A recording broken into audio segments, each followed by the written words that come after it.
Hello and welcome. इस video में हम पॉलिनोमियल्स के एक्सरसाइज 2.5 का क्वेश्चन नंबर 5 करेंगे। इस क्वेश्चन के दो पार्ट्स हैं और हमने इन्हें फैक्टराइज करना है। एक सुटेबल आइडेंटिटी यूज़ करके हमने फैक्टराइज करना है। कौन सी आइडेंटिटी यूज़ करेंगे वो सबसे पहले देखिए।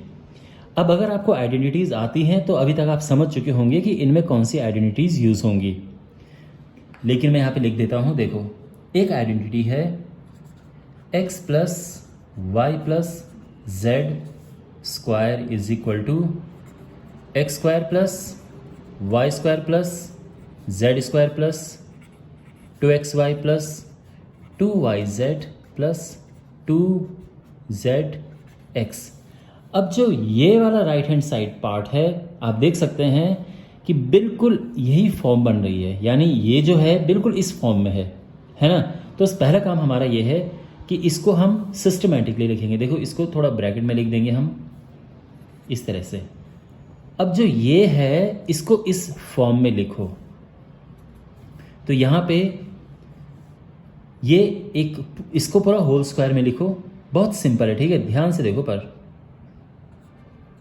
2x, और हाँ एक और बात ये ध्यान रखो कि यहाँ पे माइनस किस किस में है, ये बहुत इंपॉर्टेंट बात है, इस पे ध्यान दो। माइनस एक इसमें है और एक इसमें है, समझ गए। तो इन दोनों में कॉमन क्या है, कॉमन बात क्या है, इन दोनों में क्या चीज़ है, यानी क्या x दोनों में है या y दोनों में है या z दोनों में है। तो आप कहोगे कि सर z दोनों में है। इसका मतलब ये है कि जो z वाला पार्ट है वो माइनस में आएगा, ध्यान रखना, ठीक है। देखो, माइनस इधर है और इधर है, इन दोनों में क्या चीज़ कॉमन है, मतलब कॉमन इन द सेंस कि दोनों में देखो कि दोनों में x है या दोनों में y है, दोनों में z है। तो क्योंकि दोनों में z है तो इसका मतलब हम ये समझ जाएंगे कि z वाला जो हिस्सा है वो माइनस में आएगा, ठीक है ना।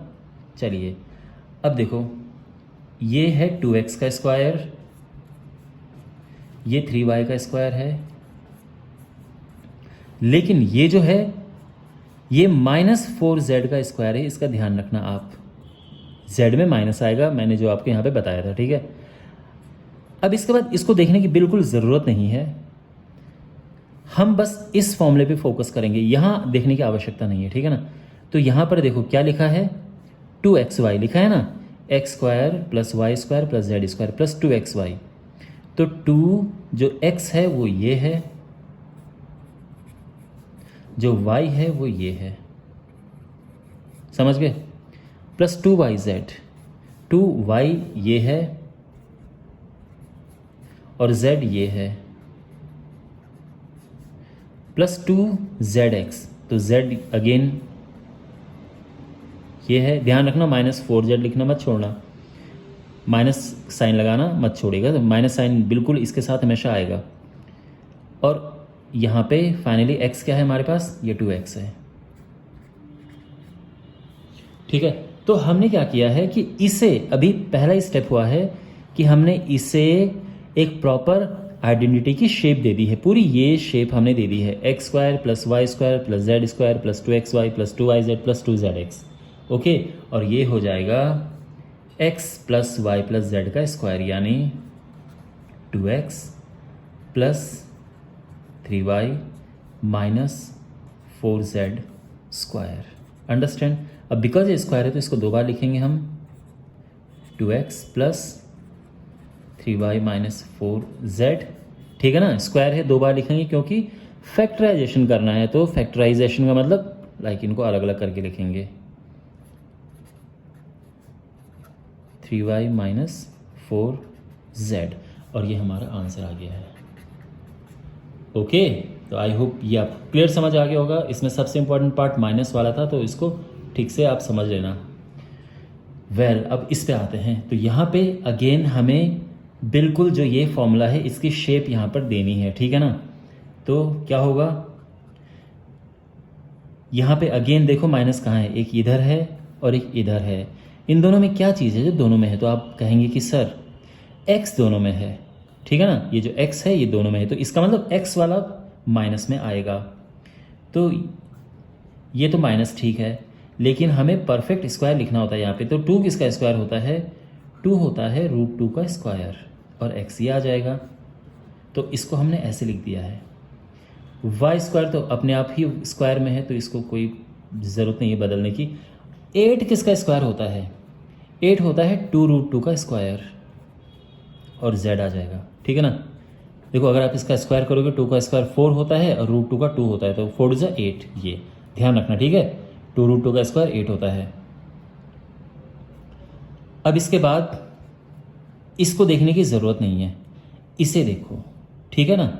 वैसे भी अभी तक अब इसे ही देख रहे होंगे कि x स्क्वायर किया है, फिर y स्क्वायर किया है, फिर z स्क्वायर किया है, फिर 2xy, तो 2, अब x ध्यान रखना ये है।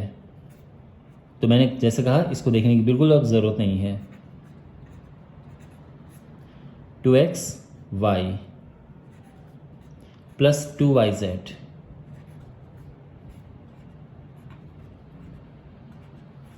प्लस 2zx, तो z ये है और x ये है। समझ गया ना। अब जो ये है, ये जो चीज़ है, ये क्या है, ये ऐसा हम इसको लिखते हैं, ठीक है ना, क्योंकि इसी को एक्सपेंड करके ये लिखा गया है। तो बेसिकली ये हो जाएगा x plus y plus z का होल स्क्वायर। ओके, बिकॉज ये स्क्वायर है तो इसको 2 बार लिखेंगे।